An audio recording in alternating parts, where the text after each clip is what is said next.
Oke, selamat siang. Assalamualaikum warahmatullahi wabarakatuh. Waalaikumsalam. Waalaikumsalam warahmatullahi wabarakatuh. Di kelas ini udah ada sekitar 3 orang karena ada beberapa yang sakit, ada yang pesantren, dan kalau nggak salah ada yang lagi ngejagain orang tuanya. Oke, kita mulai saja perkuliahan ini. Jadi masih ingat 2 minggu yang lalu kita baru ngebahas mengenai peta-peta. Saya agak review sedikit karena kadang-kadang 2 minggu kita hanya belajar materi itu mungkin akan sedikit lupa atau ya nggak inget. Tapi ya tujuannya belajar, makin kalian diulang, makin kalian belajar, ya siapa tahu nanti akan lebih banyak yang nempel, banyak yang lebih bisa diimplementasikan di materi-materi ataupun kuliah-kuliah yang lain, ataupun nanti kalau kalian udah lulus ya di kerjaan kalian. Nah, ya paling sederhana kita dapatkan sebuah peta itu adalah dari gambaran sebuah permukaan bumi yang bisa lihat dari misalkan ini dari gambaran dari luar angkasa menggunakan satelit ataupun menggunakan misalkan pesawat terbang atau helikopter, kemudian kita memoto atau memotret yang ada di sini. Tadi PPT saya sudah bisa terlihat kan? Tes. Sudah, Pak. Nggak ada, Pak. Kemudian kemarin saya jelaskan apa itu mengenai peta, kemudian ya intinya dari peta adalah representasi 2 dimensi seluruh ataupun sebagian dari permukaan bumi yang menunjukkan penampakan alami. Nah, kita mengidentifikasi apa aja sih penampakan alami yang ataupun penampakan-penampakan yang dibuat oleh manusia. Kemudian nanti ada yang namanya skala dan ada yang namanya sistem proyeksi. Nah, ini yang paling nanti kalian sering akan bahas kalau ketika kerjaan, biasanya seorang planner itu bikin namanya rencana tata ruang, kita menentukan nanti berdiskusi sama masyarakat, sama pengusaha, sama pemerintah, mau dijadi apakan sih nanti kota tersebut, daerah tersebut 10 ataupun 20 tahun yang akan datang. Nah, kalian tugasnya nanti meramu apa keinginan dari penghuninya, apa potensinya, apa masalahnya, kemudian kalian gambarkan biasanya ke dalam sebuah peta menjadi nanti ada peta pola ruang, ada namanya peta struktur ruang, ada yang namanya nanti peta kawasan strategis. Kemudian biar legal ya biasanya disahkan dalam bentuk peraturan pemerintah atau perda atau peraturan daerah atau perwali kota, peraturan wali kota seperti ini. Kemudian ini ya peta paling sederhana, bentuknya 2 dimensi seperti ini. Intinya peta adalah menginformasikan yang hanya asalnya titik-titik data-data koordinat dan lokasi, kita berikan pengolahan, misalkan dikasih simbol, dikasih label, untuk menginformasikan, oh titiknya di sini namanya apa. Jadi kita nggak hanya bikin gambar kotak, kemudian ada titik, garis, dan segala macam. Yang harus kita perhatikan adalah informasi apa sih yang mau kita sampaikan ke si pembaca peta. Karena peta itu bukan dibikin ataupun dibuat sama dibuat dan dikonsumsi sama pribadi, tapi biasanya dibikin sama kita, tapi dikonsumsi sama yang umum. Nah, bisa juga sekarang sudah banyak yang modern peta-peta ini, peta-petanya bentuknya 3 dimensi, biar lebih menarik, lebih informatif, dan informasi yang disampaikan juga dapat mudah dicerna oleh masyarakat. Nah, kemarin ini adalah peta 2,5 dimensi, peta 2 dimensi biasa, tapi digabungkan atau dikombinasikan dengan waktu. Jadi di pojok kanan bawah ini ada time slab-nya, ada waktunya, memperlihatkan perubahan waktu dari ke hari. Kondisi kalau ini contohnya adalah penambahan harian kasus positif COVID-19 yang bulat-bulat ini dia menginformasikan makin buletannya makin besar, berarti kasusnya di kota tersebut, di kabupaten tersebut makin banyak. Kelihatan di sini untuk COVID itu yang paling banyak ya di kota-kota besar, antara Jawa, Makassar, kemudian ini Kalimantan Selatan, sama di daerah Sumatera juga. Ini kita modifikasi peta yang hanya biasa 2 dimensi, tapi kita gabungkan beberapa dengan waktu, jadinya dapat peta 2,5 dimensi. Atau peta 4 dimensi ini menggabungkan koordinat longitude, latitude, dan ketinggian, ditambahin lagi waktu, ya jadilah si peta 4 dimensi seperti ini. Contohnya ini adalah simulasi dari kejadian prediksi ataupun simulasi tsunami ketika kalau misalkan terjadi misalkan simulasi tsunami akibat letusan Gunung Anak Krakatau di Selat Sunda. Nah, kita yang mau bahas kali ini adalah mengenai peta. Nah, peta yang kalian nanti akan buat, kalau nggak salah praktikum udah 3 kali pertemuan ya, atau 4? 3, 4? 4. Udah sampai mana biar saya sesuaikan materi praktikum dengan materi perkuliahannya? Apa? Udah nyobain tracking. Oke. Materi pertama apa sih? Oke, materi pertama pengenalan tools ArcGIS. Materi kedua ngikat koordinat. Kita nanti bahas koordinat. Oke, ngikat yang ketiga ngeklip data SAP Polygon. Oke, yang keempat baru tracking. Nah, nanti biasanya output dari praktikum geospasial dasar, kalian bisa bikin datanya. Dari data, nanti kan kalian udah kenal tuh, ada yang data point, data apa ya? Polyline, yang di rumah? Point, polyline, satu lagi apa? Ayo, yang di rumah? Polygon. Oke, data polygon, kalian bikin datanya, yang paling simpel adalah kalian bikin petanya. Nah, kalau untuk peta ya, orang-orang planner ya balik lagi, kalau orang planner itu biasanya hubungannya sama peraturan-peraturan dan perundang-undangan. Nah, kalian coba lihat di kuliah kalian di materi minggu ini, kalau nggak salah itu ada bahan yang bisa kalian baca-baca. Lihat di pertemuan ke-6 ini ada yang namanya peta desa. Oke, ini balik lagi, kita seorang planner, balik lagi, kita harus mengetahui aturan main. Kemarin kita tentang Undang-Undang nomor 11, nomor berapa? Informasi geospasial. Masih ingat yang di rumah? Ada yang ingat Undang-Undang Informasi Geospasial? Izin jawab, Pak. Boleh. UU nomor 45 tahun 2021. Oke,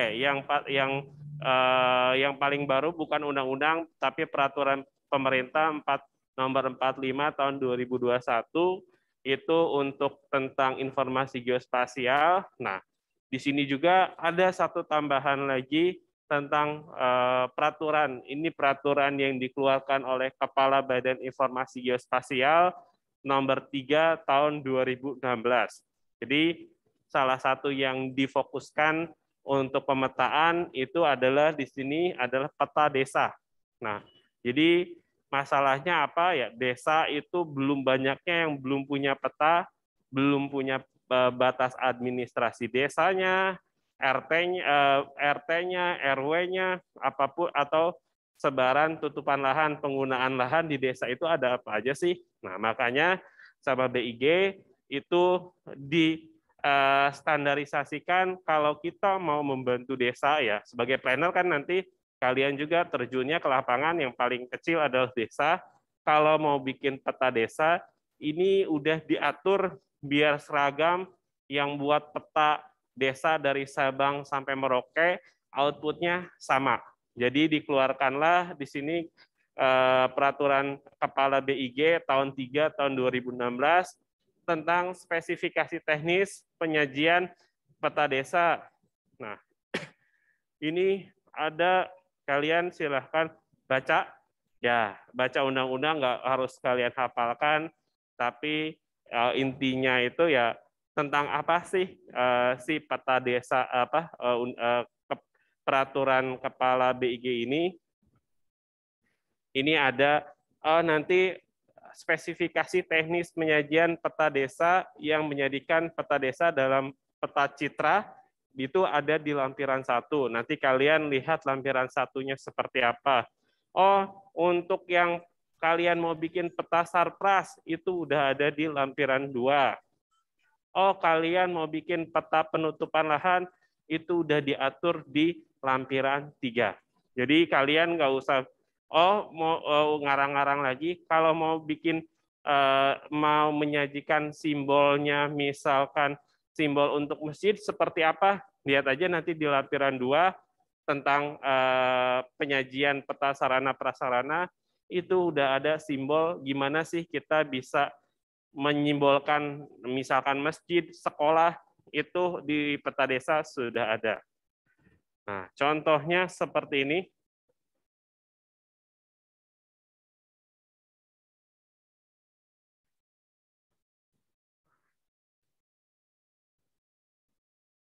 Nah, jadi untuk kalian bikin peta citra untuk skala 5.000, ini untuk nanti ada yang namanya garis grid, ini udah diatur. Oh, diatur garis gridnya adalah 10 detik. Untuk A0 sementara juga sama, untuk A1 juga 10 detik. Kemudian, nah, ini yang saya mau bahas itu ada di 5.5. Jadi sudah diatur dalam peta desa ini, kalau kalian mau bikin sebuah peta seperti ini, itu ada informasi standar yang kalian harus cantumkan, yang harus kalian letakkan di atas peta. Nah, ini peta yang saya bikin tahun 2014 atau 2015, udah nggak pernah saya update, udah 7 tahun lalu. Ini peta administrasi di sebuah kecamatan yang ada di Kabupaten Belitung. Ini peta paling standar, peta paling gampang yang harus kalian bisa, karena nanti mulai dari semester ini, kalian semester 2 ya? Semester 2, mungkin nanti sampai tugas akhir, itu kalian minimal harus bisa menyajikan peta seperti ini. Nah, nanti prakteknya seperti apa? Ya, prakteknya nanti di praktikum. Kalian jangan hanya puas lihat tutorial yang diajarkan sama asisten. Kalau ada yang nggak mengerti bagaimana cara membuat peta, mengoperasikan ArcGIS, tadi tracking, kemudian mengikat koordinat, silahkan kalian bertanya, tanda kutip, mumpung kalian sudah bayar, karena setiap semester kalian bayar kan SKS-nya dan segala macam. Kalau kalian nanti udah lulus, kemudian mau belajar lagi, bayarnya pasti akan lebih mahal. Kejadiannya banyak kakak kelas kalian yang sudah lulus, kerja di swasta, kerja di pemerintahan, ketika diminta sama atasannya bikin peta, itu balik lagi ke kampus, Pak Irlan, tolong ajarin saya dong bikin peta, pelatihannya bla bla bla dan segala macam ya. Kalau praktikum sih enak, tinggal masuk ke jadwal praktikum. Masalahnya kalau nggak ada praktikum ya susah lagi ngerain waktu dan segala macam. mumpung kalian masih mahasiswa, tempat kalian belajar di sini, mau nanti petanya salah, mau warnanya gimana, dan segala macam, ya nggak apa-apa. Karena di kampus ini tempat kalian belajar. Salah itu adalah awal kalian mau belajar. Kalau kalian nggak pernah salah, itu pasti kalian nggak akan pernah bisa. Simpelnya, pasti kalian pernah yang online di sini. Esa, ada Esa? Ahmad Esa? Ada, Pak. Oke, Ahmad Esa bisa naik sepeda? Bisa, Pak. Oke. Waktu belajar naik sepeda, jatuh dulu atau langsung lancar? Sering jatuh, Pak. Oke. Nah, sama di perkuliahan. Kalian jangan takut salah, mau ngomong apa, mengutarakan pendapat, itu silahkan bebas karena tempat belajar. Nah, sama kayak kita belajar sepeda, jatuh, sakit itu hal yang biasa. Kalau kalian di kampus nggak mau sakit, nggak mau capek, ya kalian nggak akan bisa gitu. Jadi nggak mau malu nanya. Nah, apalagi nanti kalau kalian di dunia kerja, diem aja, itu kalian nggak dapat apa-apa. Nah, kalian latihan di kampus nih, mumpung jadi mahasiswa, belajar biar nggak malu, belajar kalau salah kalian dibenerin sama asisten atau dosennya. Nah, itu yang kalian harus lakukan. Daripada kalian baru belajarnya itu nanti di dunia kerja. Banyak yang sukses, tapi ya banyak juga yang enggak. Nah, ini balik lagi. Dari peta desa itu sebenarnya udah ada tuh kalau kalian lihat di peraturan PKBIG nomor 3 tahun 2016. Tapi saya akan tutup dulu si perkanya. Nah, dari sini kira-kira menurut kalian elemen-elemen apa aja sih yang harus ada ketika kita bikin sebuah peta? Poin yang pertama, ada yang bisa menyebutkan harus ada elemen apa sih, keterangan apa, informasi apa dalam sebuah peta? Yang di online dulu. Ada judul, Pak. Oke, kata Syifa yang pertama betul, harus ada judulnya nih. Oke. Kedua, Tar dulu. Peta. Judul biasanya itu yang paling pertama dilihat sama orang. Ini peta apa sih? Orang pasti nyari-nyari judulnya dulu. Oh, ini peta administrasi, baru melihat nanti ke si tengahnya ini. Oke, benar kata Siva. Yang pertama harus ada judulnya. Yang kedua, siapa lagi? Skala, Pak. Apa sama? Skala. Oke, harus ada skala. Sip. Ini ada skalanya. Nah, saya ingin nanya, skala itu apa sih? Sok, yang di sini. Siapa nama? Helmi. Oh, Mi apa Mi? Skala Mi.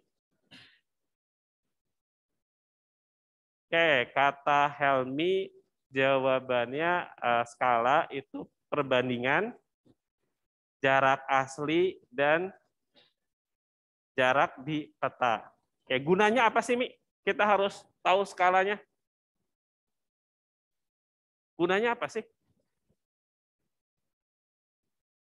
Siapa namanya? Akbar. Biar apa, Bar?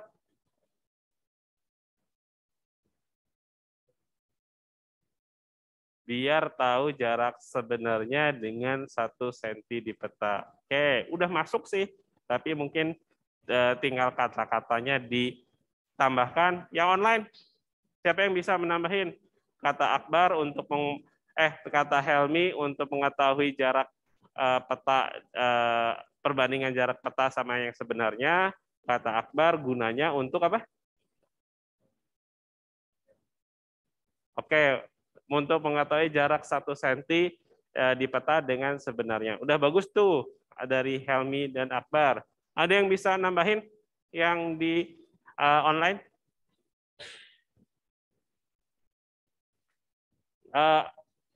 Arha Ramadan ada? Arha? Ya, Pak. Apa sih maksud dari skala dan gunanya apa, Hak, untuk skala itu?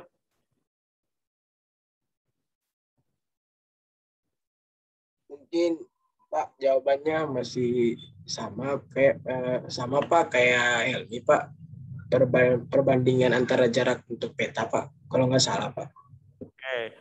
Jadi memang benar kata Arha, Akbar dan Hilmi, skala itu adalah perbandingan antara jarak yang ada di peta dengan yang ada di keadaan sebenarnya ataupun di lapangan. Tujuannya, gunanya apa sih?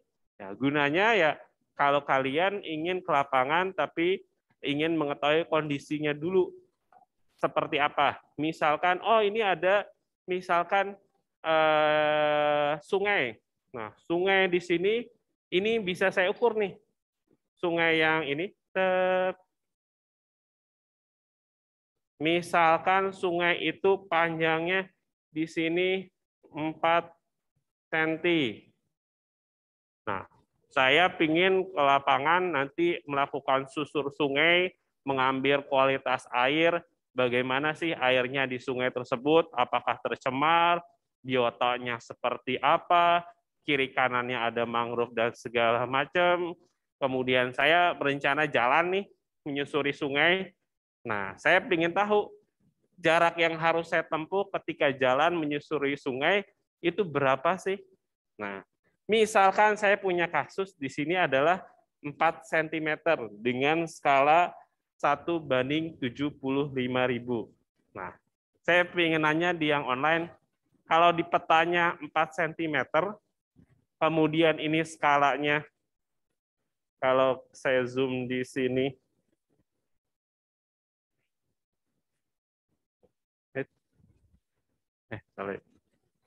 kalau saya zoom di sini adalah satu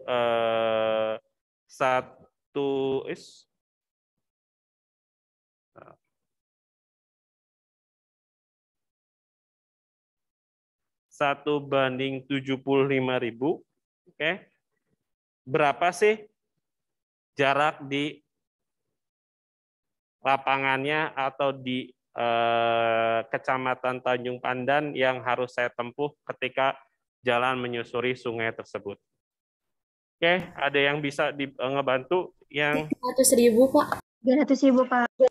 berapa? 300.000 Pak. Centimeter Pak. 300.000, oke. 300.000 apa sih?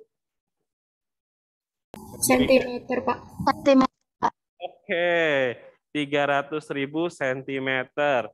Kalau di lapangan lazim nggak menyebutkan bahwa oh jarak yang saya adalah 300 cm. Enggak, katanya Akbar. Nah, biasanya orang-orang menyebutkan apa? Kilometer. Kilometer. Dari senti ke kilo berapa? Ayo, dari 100.000. yakin. Ayo, pelajaran SMP ataupun SD nih. Dari saya punya kata kata teman-teman kalian di sini.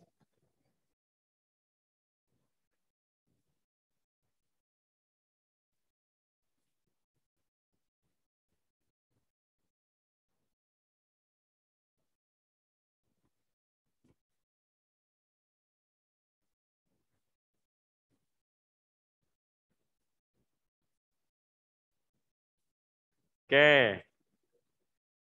Jadi tadi berapa? 4 cm ya? 4 cm. Caranya gimana? Jadi 300.000 cm. Tadi yang jawab 75.000, Pak. 75.000 terus Dibagi 100.000. So. Iya, Pak. 1 kilometer itu 100.000 sentimeter. Ntar dulu, ini kan saya punya 4 cm di peta nih yang ini. Oke. Kemudian di lapangan tadi jadinya berapa? 300.000. 300.000 Pak. Caranya gimana tiba-tiba jadi 300.000? Siapa tahu ada yang nggak ngerti. Caranya gimana? 4 cm dikali 75.000 Pak. Gimana? 74 cm kali 75.000. 4 cm. Sama dengan berapa? 300.000 cm. 300.000 cm. Oke. Benar kan? Yang lain paham? Jangan sampai yang paham cuma beberapa orang aja. Jadi kalau kalian ingin mengetahui jarak sebenarnya, ya makanya harus ada skala.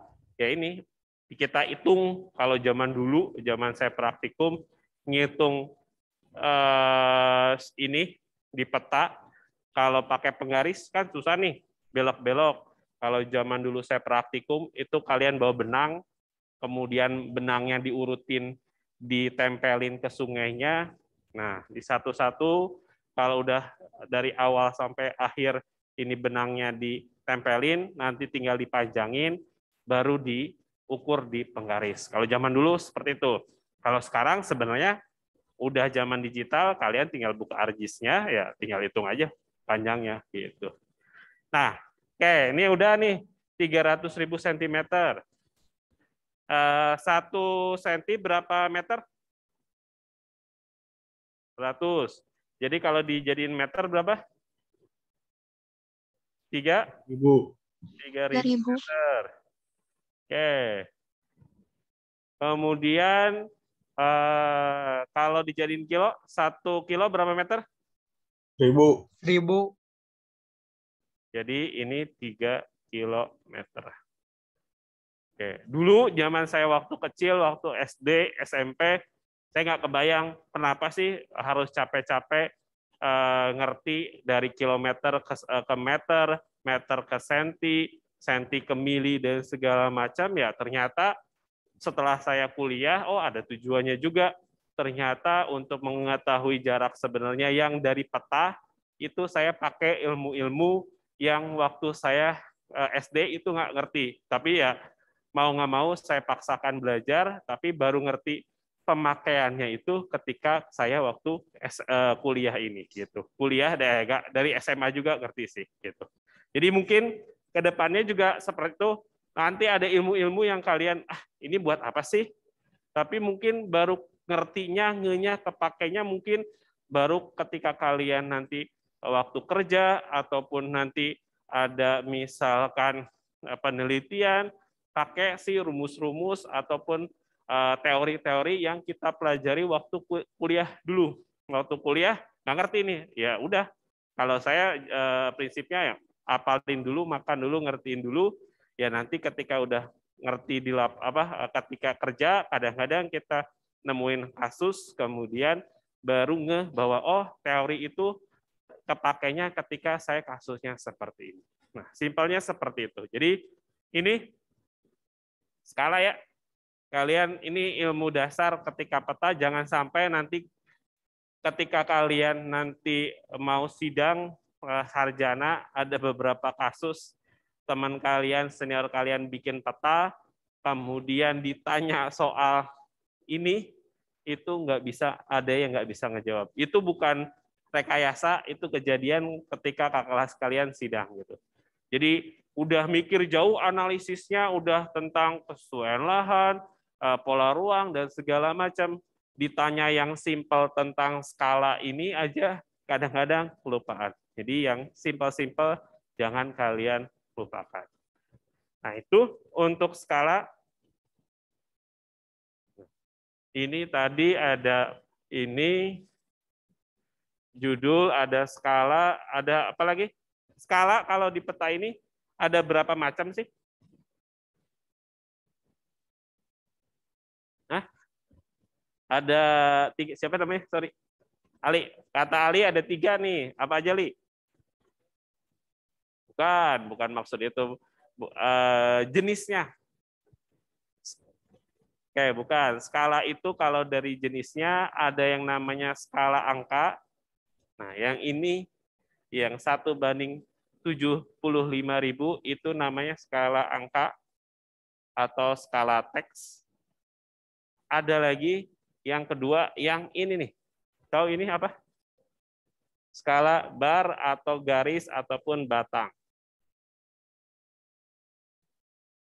Jadi kadang-kadang ya kalau mau lengkap itu dua-duanya disajikan, ada yang namanya skala angka atau teks, ada yang skala nama bar atau skala batang.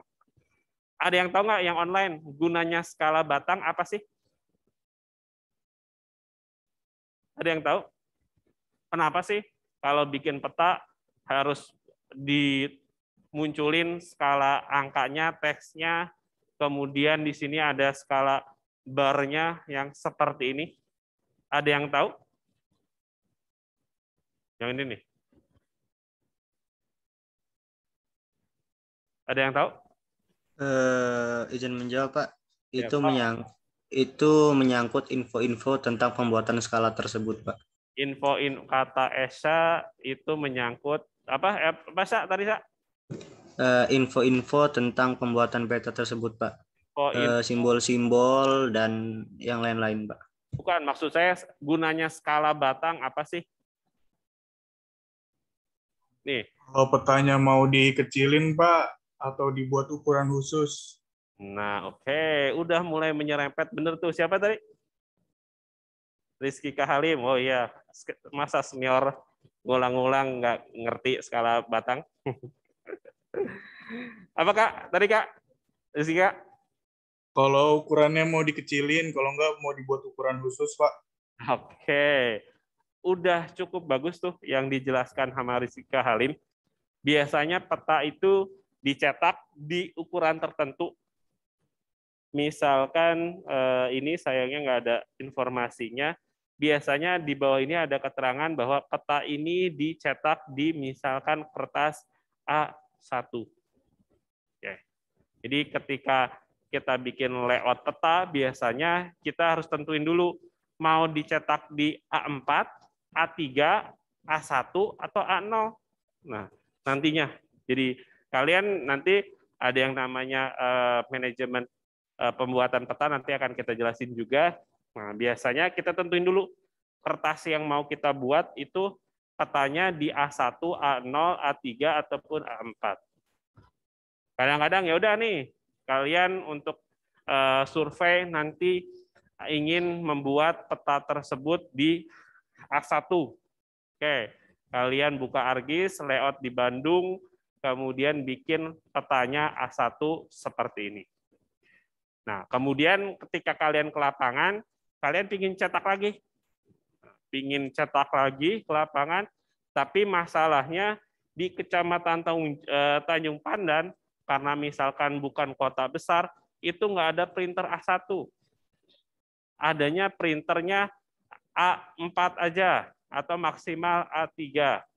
Nah, itu biasanya kejadian ketika kita survei di daerah-daerah kota-kota kecil, sudah untung ada printeran. Biasanya di kota-kota kecil rental printer itu jarang, kemudian kalau ada juga mahal. Nah, kadang-kadang ukuran kertasnya kalau di sini di Pati Ukur kalian mau cetak dari A4, A5, A4, A0, A1, ataupun poster atau baliho itu ada lengkap. Tapi jangan mengharap kalau kalian datang misalkan ke salah satu kabupaten di Papua, Maibrat, misalkan nyari printeran itu akan susah. Nah, biasanya ya udah kalau saya mau nyetak ya udah di sini nggak ada A1 ya udah saya printer, saya ngeprint di misalkan 3. Ada kan perbedaan antara kertas A1 dan A3. A1 itu A3 itu berapa kalinya A1 sih? 3 kali ya? Benar gitu? 2 kali A2 berarti 4 kalinya A3. Oke. Nah, kalau peta A1 di print jadi A3, skala ini masih benar nggak? 1 sentinya berarti udah nggak sama dengan 75.000 cm lagi. Nah, biasanya untuk menghitungnya ya ini, tetap dari si barnya ini. Jadi kalian ngitung ini ke sini, misalkan ini ke sini adalah 1,7 km, panjangnya segini, itu enggak 1 cm, tapi kalau dibandingin yang dengan panjang yang sama, itu pasti 1,7 km juga. Nah, itu kadang-kadang kenapa diperlukan si skala bar ini. Tapi ada beberapa kartografer yang sudah ilmunya jago sih, mereka beranggapan kadang-kadang si skala bar itu udah nggak perlu lagi karena udah ada skala teks. Tapi kejadian beberapa kali saya ke lapangan mau ngeprint dan melihat si lokasi atau jaraknya, ya printnya beda kertas, akhirnya skala teksnya nggak bisa kita pakai lagi. Oke, ini kita baru ngebahas 2 ya, baru judul sama skala, udah hampir 45 menit. Oke, 1, 2, ada lagi? Apa? Yang di rumah? Yang di rumah Fadil Patiasyah. Ya, Pak. Oke. Elemen-elemen apa lagi yang harus disematkan atau diletakkan dalam sebuah peta? Selain yang pertama judul, yang kedua skala, apa lagi? Legenda, Pak. Legenda. Oke, sip, boleh. Loncat ke legenda. Nah, ini kalau bahasa Inggrisnya adalah legend. Nah, karena Indonesia itu biasanya beberapa bahasa atau katanya itu adalah turunan serapan dari bahasa asing. Nah, di bahasa Indonesia kan legend itu menjadi legenda. Legenda itu apa sih, Pak Tiasa? Menunjukkan apa? Deal? Fadil Patia apa? Isi-isi petanya, Pak. Isi-isi peta. Bisa dirangkai sedikit kata-katanya? Berisikan tentang keterangan-keterangan pada peta, seperti warna-warna yang menunjukkan tempat-tempatnya, Pak. Menunjukkan apa tadi? Seperti apa? Wilayah-wilayah. Warna-warna yang menunjukkan wilayah-wilayahnya. Ada warna, kata Fadil. Apalagi, Dil? Danau, ada sungai. Oke, danau, sungai. Selain menunjukkan, menginformasikan warna, menginformasikan apa lagi sih? Dil? Yang pertama warna udah bener nih. Yang kedua menginformasikan apa? Ini ada yang kayak gini, ada yang kayak gini. Ini beda-beda apanya sih? Beda apa? Oke. Betul kata Akbar, simbol atau bentuk. Ya. Oh, apa? Oh, Amar, bukan Akbar. Sorry. Antara telinganya kurang jelas atau pakai masker nih. Oke, jadi ya betul tadi kata Fadil sama Amar. Jadi informasi yang ketiga itu ada, kalian harus meletakkan yang namanya legenda atau legend. Itu isinya apa sih? Legenda itu menginformasikan warna-warna apa saja yang ada di peta, di muka peta, kemudian simbol-simbolnya artinya apa sih? Biar nanti si pembaca itu mengerti apa sih? Oh, warna merah di sini. Oh, kebetulan di sini warna merahnya dikasih label buluh tumbang. Oh, ini ada jalan yang tebal yang warna merah. Jalan yang tebal warna merah di sini adalah si kolektor sekunder 1. Oh, ada yang jalan warna hitam. Ini adalah kolektor sekunder 3 dan seterusnya. Oh, di sini ada titik-titik seperti ini. Ini titik-titik itu adalah ibu kota kecamatan atau ibu kota kabupatennya. Jadi untuk peta itu kalian wajib untuk menyediakan si legendanya. Oke, ini baru 3. Oh ya, nanti 15 menit lagi kita akan sesuai janji saya, nanti saya akan random minta kalian mempresentasikan tugas kalian 1 atau 2 kelompok mengenai bahasan materi yang kalian pelajari di video-video yang ada di minggu lalu. Oke, jadi siap-siap aja, nanti saya panggil secara acak. Oke, judul udah, skala udah, legenda udah, ada lagi? Arah mata angin, Pak. Arah mata angin, kata Ayu. Oke, betul Yu. Di sini ada arah mata angin. Nah, ini juga sama kayak skala batang. Kadang-kadang beberapa kartografer atau pembuat peta itu menghilangkan arah utara. Karena arah utaranya kalau di peta pada umumnya ke arah mana sih? Atas, bawah, kiri, kanan? Ke arah? Atas. Oke, betul kata Ayu. Pada umumnya peta itu ke arah utaranya adalah ke arah atas. Tapi ini juga biasanya ada beberapa kayak peta-peta perumahan, developer kalau ngejual perumahan, kadang-kadang arah utaranya itu nggak selalu di arah utara. Karena mereka kalau developer itu mempertimbangkan mana barat timur karena berhubungan dengan cahaya matahari dan segala macam. Kadang-kadang yang harusnya perumahannya seperti ini, bentuknya mereka konversi nanti bentuk petanya jadinya ini kan ke sini, arah utaranya harusnya ke sini, jadinya arah utaranya dibikin ke sini, miring ke sini, miring, tapi si bentuk rumah kompleknya jadi kotak seperti ini. Jadi kalian nanti untuk bikin peta itu harus melihat peta, membaca peta, apalagi untuk beberapa perumahan itu harus harus lihat triki-trikinya. Ya ini arah utaranya kemana sih? Kalau memang tidak diperlihatkan, biasanya memang secara umum arah utaranya itu ke atas di peta. Tapi kalau ada beberapa tujuan peta yang di arah utaranya dimiringkan, tapi si objeknya malah jadi si tegak lurus. Ada dibikin yang seperti itu. Oke, tuh. Setelah Ayu, siapa lagi? Ada lagi? Batas administrasi, skala, kemudian arah utara, legenda. Ada lagi? Sumber sama tahun petanya, Pak.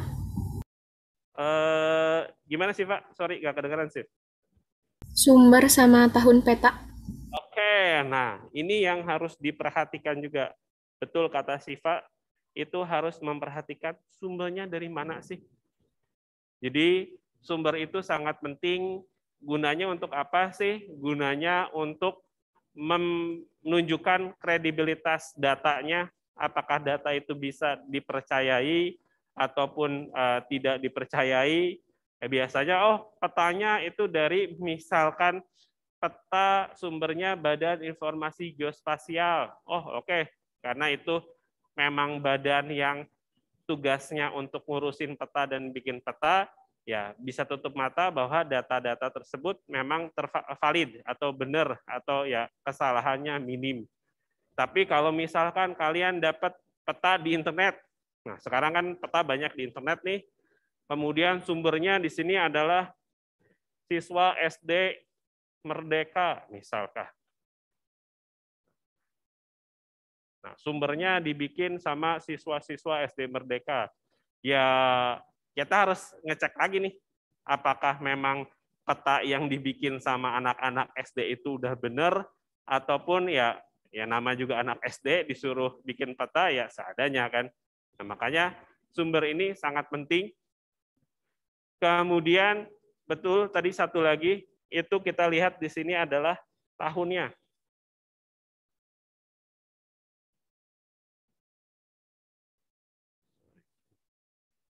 Misalkan peta 1990, peta tutupan lahan atau kondisi Bandung tahun 1990 sama peta Kota Bandung tahun 2022 tutupan lahannya beda atau sama sih?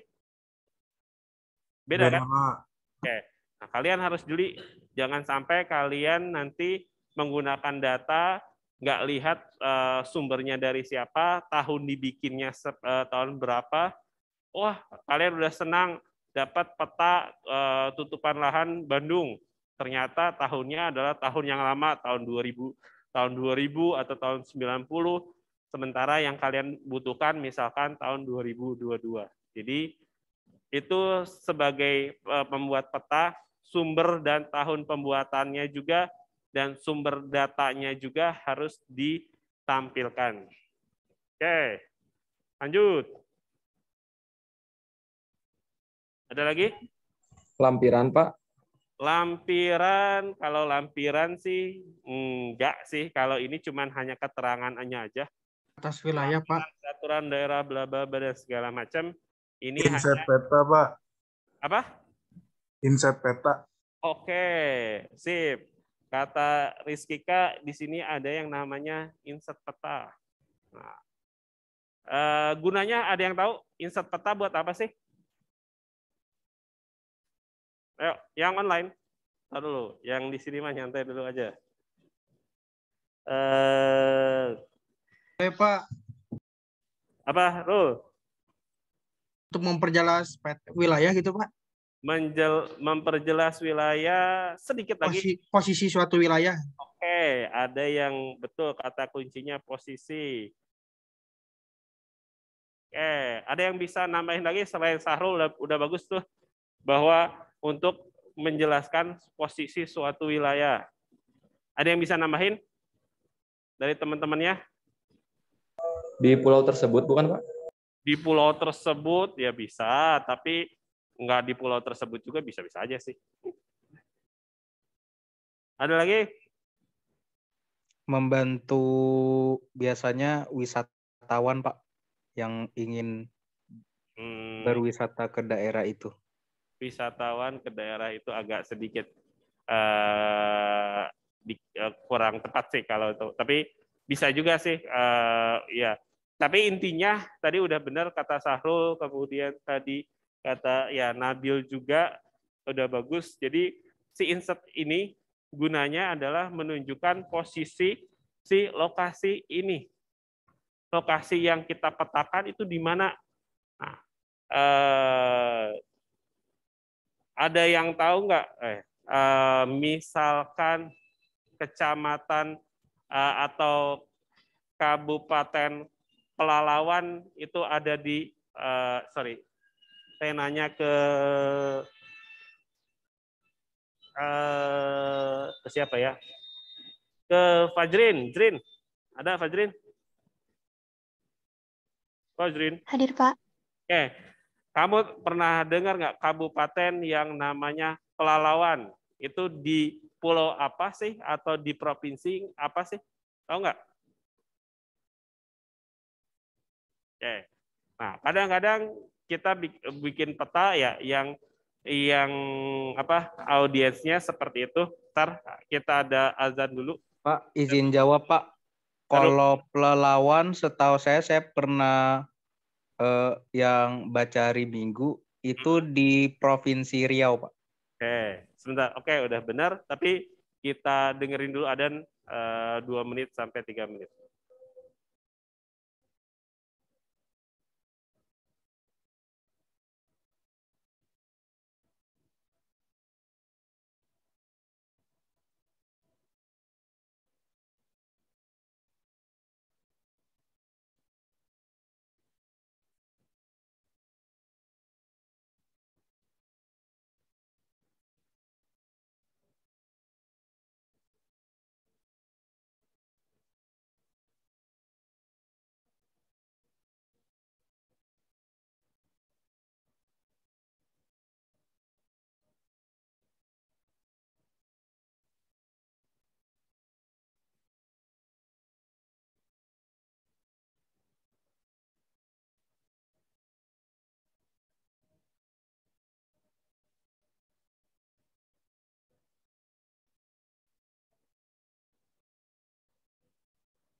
Oke, kita lanjutkan. Nah, memang tadi ada yang pernah membaca, tapi misalkan tadi kan saya nanya Kabupaten Pelalawan di mana, tapi mungkin 70% atau 80% mahasiswa yang ada di sini nggak pernah kenal kabupaten yang namanya Pelalawan, tapi kalau misalkan kalian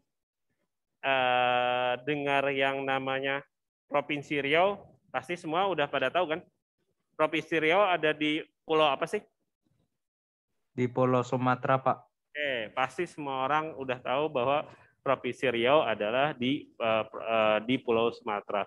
Jadi makanya kalau misalkan untuk menginformasikan kepada pembaca, oh Kabupaten Pelalawan itu ada di mana sih? Biasanya ya kita digambarin di insertnya di sini adalah peta Provinsi Riau, misalkan seperti ini, kemudian digambarkan di sini loh lokasi Kabupaten Pelalawan di Provinsi Riau-nya. Jadi untuk informasi jangan sampai pembaca itu nggak tahu atau nggak kenal mana sih daerah yang dipetakan.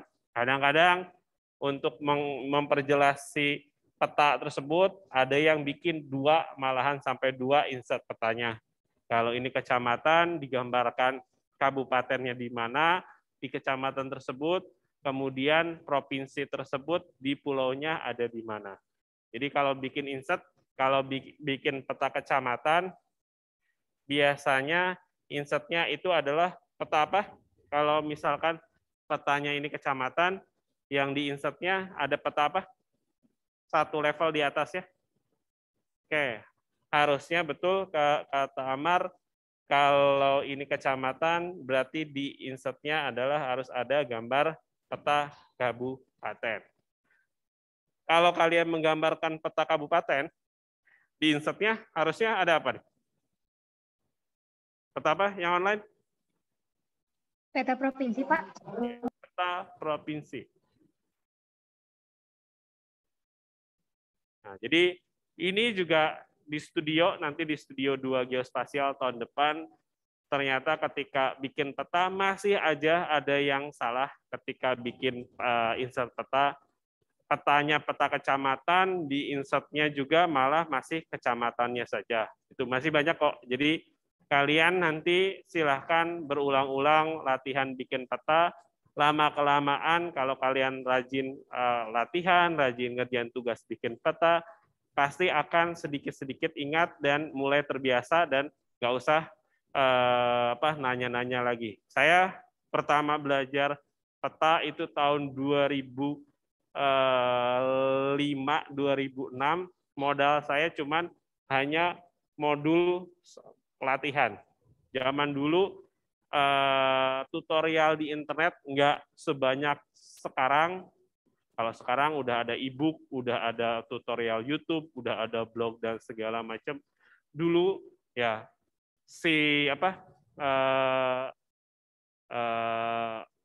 andalan saya itu modul pelatihan. Nggak ngerti, buka lagi modulnya. Nggak ngerti, buka modulnya lagi.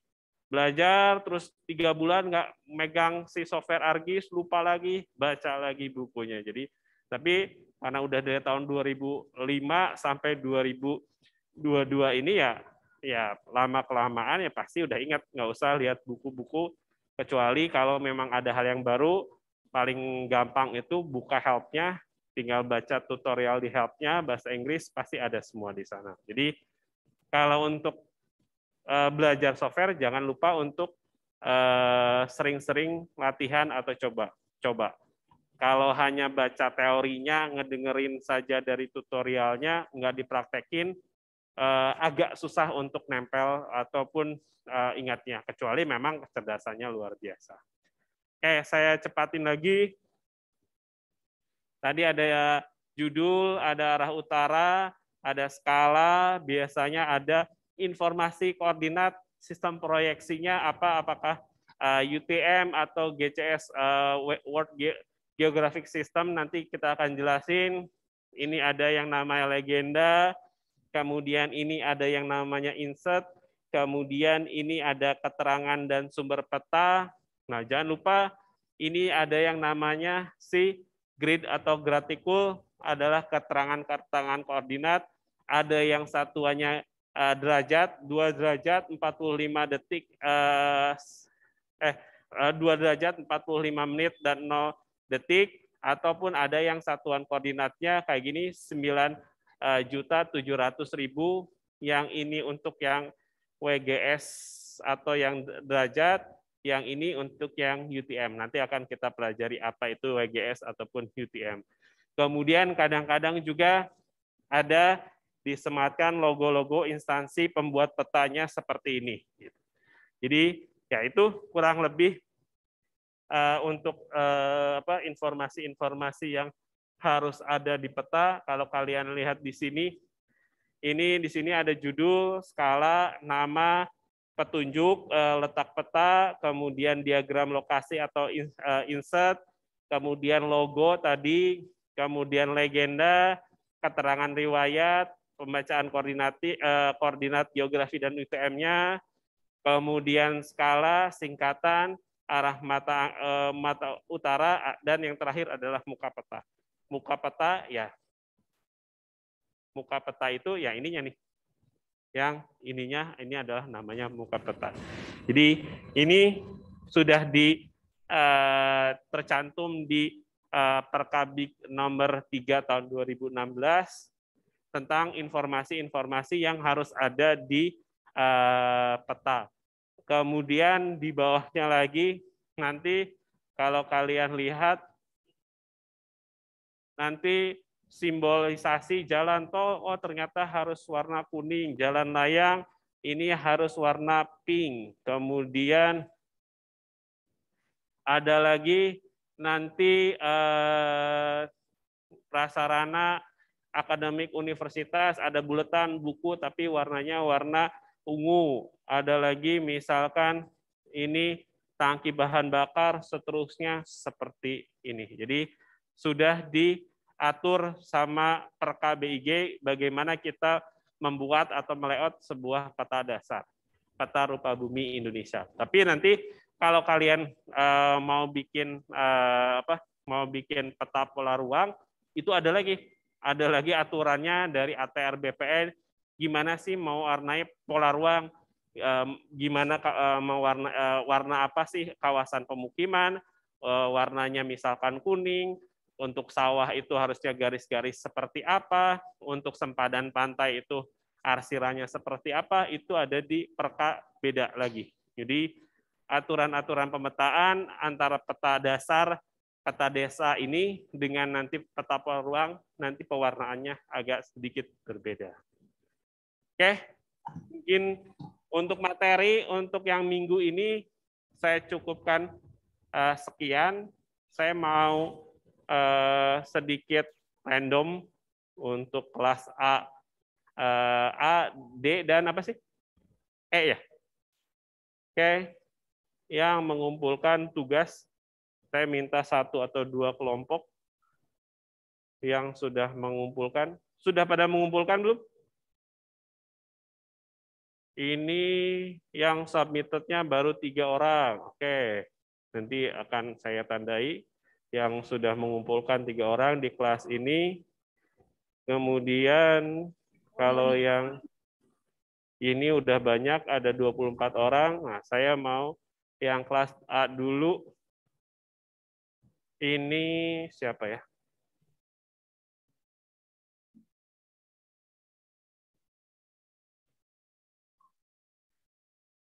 Ini kelompoknya Amar ada di sini. Alif Maulana Yasir. Alif juga di sini. Kemudian jangan-jangan yang di sini semua.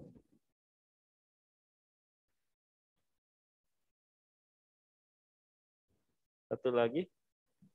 Alif Amar, satu lagi yang ada di sini. Nadia Hilma ada? Nadia Hilma. Ada, Pak. Sekelompoknya sama siapa, Nadia? Sama Maharani, Pak. Oke. Silahkan presentasikan. Kita masih punya waktu sekitar 20 menit untuk dengar kamu presentasi, kemudian kita bahas apa sih yang kalian dapatkan dari materi-materi yang telah saya share. Silahkan di screen sharing.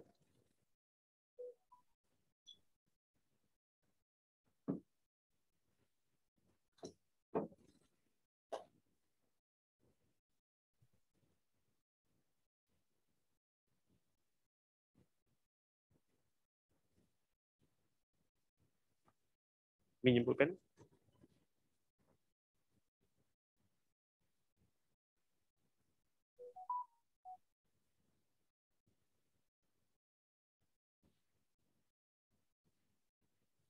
Apa? Yuk, silakan.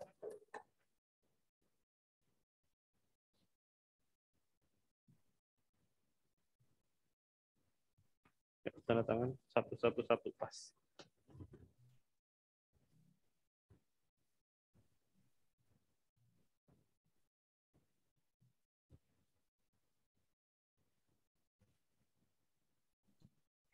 Maaf Bapak, sebelumnya izin memberitahu.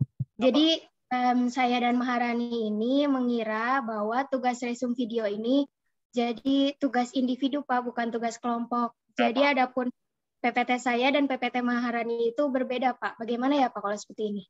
Oke, nggak apa-apa. Berarti yang presentasinya hanya saya saja gitu Pak? Ya, boleh. Baik. Assalamualaikum warahmatullahi wabarakatuh.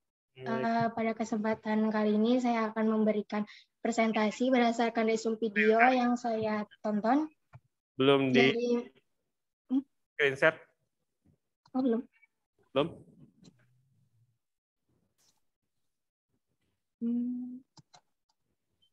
Apa sudah terlihat, Pak?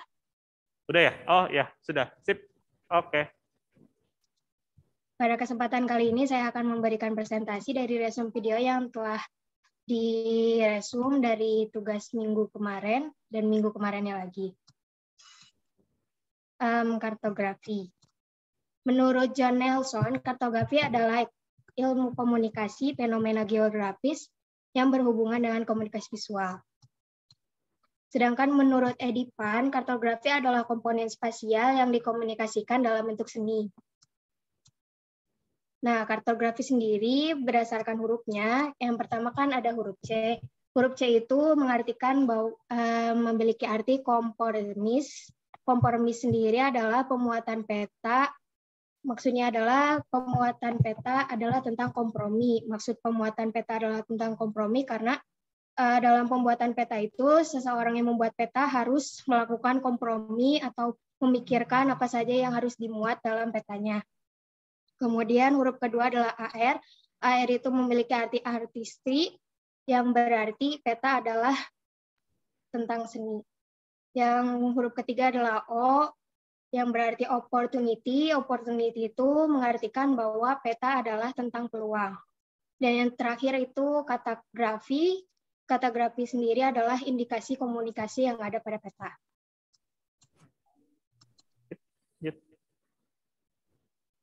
Kenapa kita membuat peta? Karena di dalam peta tersebut kita dapat memberikan beberapa informasi yang mana informasi tersebut bisa ditampilkan dalam satu tempat.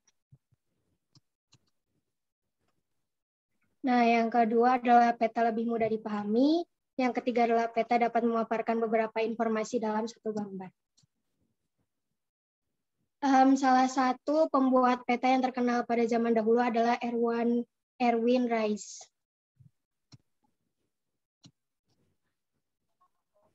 Ini adalah salah satu contoh peta buatan Erwin Rice.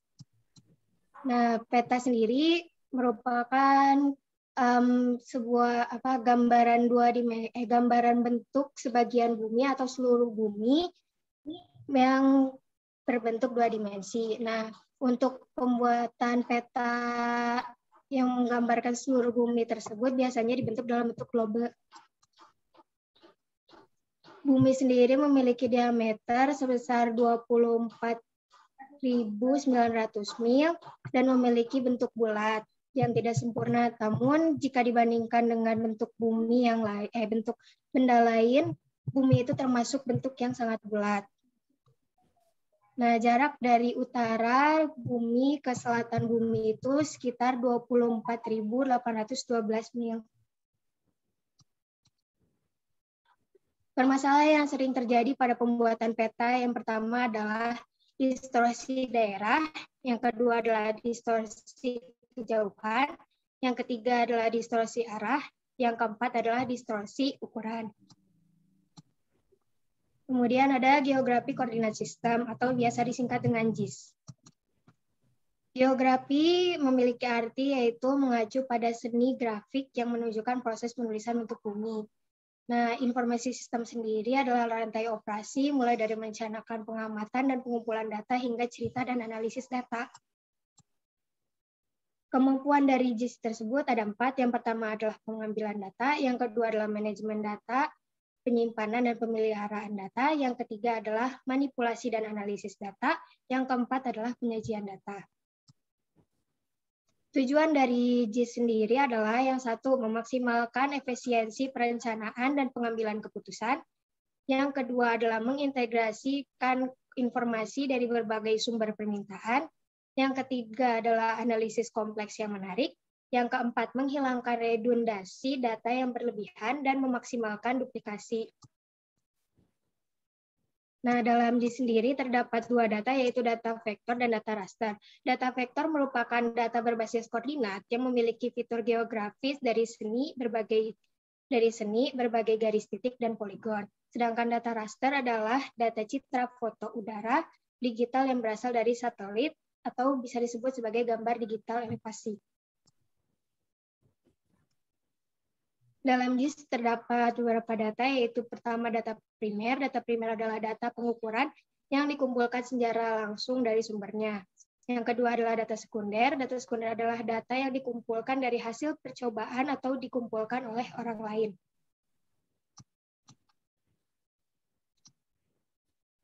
Survei dan entry koordinat manual. Dalam survei, sudut dan jarak dari titik yang diketahui digunakan untuk menentukan posisi titik lain menggunakan instrumen penangkap data elektronik. Contoh alat yang biasa digunakan adalah teodolit. Nah, teodolit itu seperti pada gambar sini. Setelah ditentukan data koordinat tersebut tidak bisa langsung dibuat menjadi peta karena dan memerlukan praprosesan sebelum digunakan untuk membuat peta. Akuisisi data primer, Global Positioning System atau biasa disebut dengan GPS adalah sistem navigasi berbasis satelit yang terdiri dari jaringan 24 satelit yang ditempatkan di orbit oleh Departemen Pertahanan AS atau Amerika Serikat. GPS dapat digunakan sebagai input untuk GIS, terutama untuk menentukan posisi yang tepat dari data geospasial dan pengumpulan data di lapangan. GPS dapat digunakan untuk akuisisi data primer. Akuisisi data primer, pengambilan data sekunder merupakan pengambilan data sekunder merupakan metodologi yang memanfaatkan data geospasial yang sudah tersedia dalam format digital atau hard copy. Seringkali data sekunder tersedia secara gratis, namun tidak jarang pula data sekunder tersedia dalam bentuk berbayar. Kemudian bentuk file dan database. Yang pertama ada shapefile. Shapefile merupakan data geometri, non-topologi, dan informasi atribut untuk fitur spasial yang terdiri dari satu set koordinat vektor. Yang kedua adalah database file. Database digunakan untuk menyimpan data atribut dan ID objek. Yang ketiga adalah projection format, atau biasa disingkat PRG. PRG adalah file opsional yang berisi metadata yang terkait dengan koordinat, shapefile, dan sistem proyeksi. Kemudian adalah GIS Attribute Table Operation. Geographic Coordinate System atau biasa disebut dengan GCS. GCS biasanya menggunakan permukaan bola 3 dimensi untuk menentukan lokasi yang ada di bumi. GCS mencakup satuan ukuran sudut, meridian utama, dan datum berdasarkan bola. Titik pada GCS direpresentasikan oleh nilai bujur dan lintangnya, sedangkan garis bujur dan lintang merupakan sudut yang diukur dari pusat bumi ke suatu titik di permukaan bumi. Kemudian World Geodetic System atau WGS. WGS adalah standar yang digunakan dalam kartografi, geodesi, dan navigasi, termasuk dalam pengukuran GPS. WGS terdiri dari sistem koordinat standar untuk bumi dan datum standar untuk ketinggian. Kemudian ada proyeksi menjadi lokasi pada 2 dimensi. Peta tidak dapat dibuat tanpa dilandasi proyeksi peta karena secara umum peta mewakili kurva permukaan bumi. Universal Transversal Mercator atau biasa disingkat dengan UTM. Proyeksi UTM membagi permukaan bumi menjadi beberapa zona yang masing-masing zona tersebut memiliki luas bujur sebesar 6 derajat dengan meridian sebagai pusat zona tengah. Zona UTM memanjang dari 80 derajat lintang selatan hingga 84 derajat lintang utara. Zona UTM sendiri diberi nomor mulai dari barat ke timur dengan zona pertamanya dimulai pada International Dateline 180 derajat. Tabel atribut dalam JIS, database atau file tabel yang berisi informasi tentang sekumpulan fitur geografis biasanya diatur hingga setiap baris mewakili fitur dan setiap kolom mewakili satu atribut fitur. Tabel atribut sering digabungkan atau terkait dengan data spasial dan nilai atribut untuk menemukan, membuat query, dan menyimbolkan fitur atau sel raster. Dalam kumpulan data raster, setiap baris tabel atribut disesuaikan dengan zona sel yang memiliki nilai yang sama. Kemudian ada georeferencing. Georeferencing merupakan proses menemukan intensitas dalam koordinat dunia nyata. Georeferencing biasanya melibatkan pemindahan, rotasi, penskalaan, kemiringan, dan atau ortorektifikasi data. Proses georeferencing sendiri ada 4. Yang pertama adalah menentukan titik kontrol. Yang kedua adalah memposisikan atau mengikat ground control points. Yang ketiga adalah setelah mengikat ikat GPS. Yang ketiga adalah minimal kita mengikat GP itu sebanyak 4 titik. Yang keempat kemudian melakukan georeferensi ikat data. Kemudian ada digitasi. Digitasi adalah proses mengubah data geografis baik dari hard copy atau gambar yang kemudian dipindai menjadi data vektor dengan menelusuri fitur. Digitasi merupakan proses mentransportasi informasi dari format analog ke format digital. Nah, digitasi sendiri ada 3 jenis, yaitu digitasi manual, semi-otomatis, dan sepenuhnya otomatis. Kesalahan yang biasa terjadi di digitasi adalah, yang pertama adalah irisan. Irisan merupakan kesalahan yang sering terjadi ketika poligon batas menjadi kecil akibat dimasukkan secara terpisah. Yang kedua adalah overshoot. Overshoot atau undershoot merupakan kesalahan yang terjadi ketika fitur dimasukkan tanpa bantuan alat. Yang ketiga adalah redundasi. Redundasi terjadi ketika 2 atau lebih fitur berbagi kode atau garis yang sama. Yang keempat adalah menjuntai. Menjuntai adalah garis yang tidak terhubung, sedangkan simpul dan logo adalah kesalahan yang terjadi ketika garis terlibat kembali ke dirinya sendiri. Kemudian ada Google Earth dan data conversion. Google Earth adalah program komputer referensi 3D bumi berdasarkan citra satelit pengguna berdasarkan citra satelit. Nah, menggunakan Google Earth, pengguna dapat menjelajahi dunia dengan memasukkan alamat dan koordinat. Kegunaan dari Google Earth adalah kita dapat melihat gambaran bumi secara 3D dan dapat melihat navigasi dan sebagainya. Kemudian ada map desain dan kartografi. Map sendiri adalah yang pertama peta menunjukkan abstrak objek dunia nyata. Yang ketiga, peta menggunakan warna simbol label untuk mewakili fitur dasar. Yang keempat, peta menggambarkan 2 jenis informasi, yaitu informasi lokasi dan atribut karakteristik informasi. Yang kemudian fitur map. Fitur map ada 3. Yang pertama adalah fitur titik, fitur garis, dan fitur area. Map sendiri terbagi menjadi beberapa tipe. Yang pertama adalah peta topografi. Peta topografi merupakan peta yang menampilkan fitur landscape fisik dengan menggunakan garis kontur untuk menunjukkan perubahan landscape. Yang kedua adalah peta tematik. Peta tematik merupakan peta yang terfokus pada peta bertema tertentu. Yang ketiga adalah peta politikal. Peta ini hanya berfokus pada batas negara suatu tempat. Yang keempat adalah peta psikal. Peta ini yang menunjukkan gunung, sungai, dan danau. Kemudian yang kelima ada peta iklim. Peta iklim adalah peta yang membahas tentang iklim suatu wilayah. Yang keenam adalah peta jalan. Peta jalan merupakan peta yang menunjukkan jaringan jalan suatu wilayah. Kemudian elemen-elemen yang harus ada pada peta, yang pertama adalah judul, yang kedua adalah data frame, yang ketiga adalah legenda, yang keempat adalah skala, yang kelima adalah arah mata angin, yang keenam adalah tangga pembuatan, yang ketujuh adalah grid. Sekian presentasi dari saya. Terima kasih telah memperhatikan. Assalamualaikum warahmatullahi wabarakatuh. Waalaikumsalam warahmatullahi wabarakatuh. Oke, tepuk tangan dulu buat siapa? Nida ya? Nadia. Oke, sip. Presentasinya bagus banget. Jadi materi.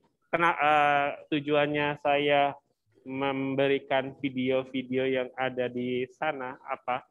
Itu tanda kutip 80%, 70% materi itu ada di sana semua. Jadi saya pingin kalian itu bisa belajar dulu. Nah, karena kalau prinsip-prinsip ya belajar modern itu kalian harusnya mengetahui dulu apa sih yang mau diajarkan, apa yang mau dibahas di kelas itu. Nanti kalian tinggal diskusi, nanya. Jadi tadi yang disampaikan sama Nadia itu hampir 70% itu materi yang akan saya sampaikan sampai pertemuan ke-14 nanti di akhir semester. Gambarannya seperti apa? Tadi di PPT Nadia udah bagus banget ngerangkum semuanya. Kemudian kalau kalian mau lebih jelas, silahkan tonton lagi videonya. Kenapa saya suruh bikin PPT ya?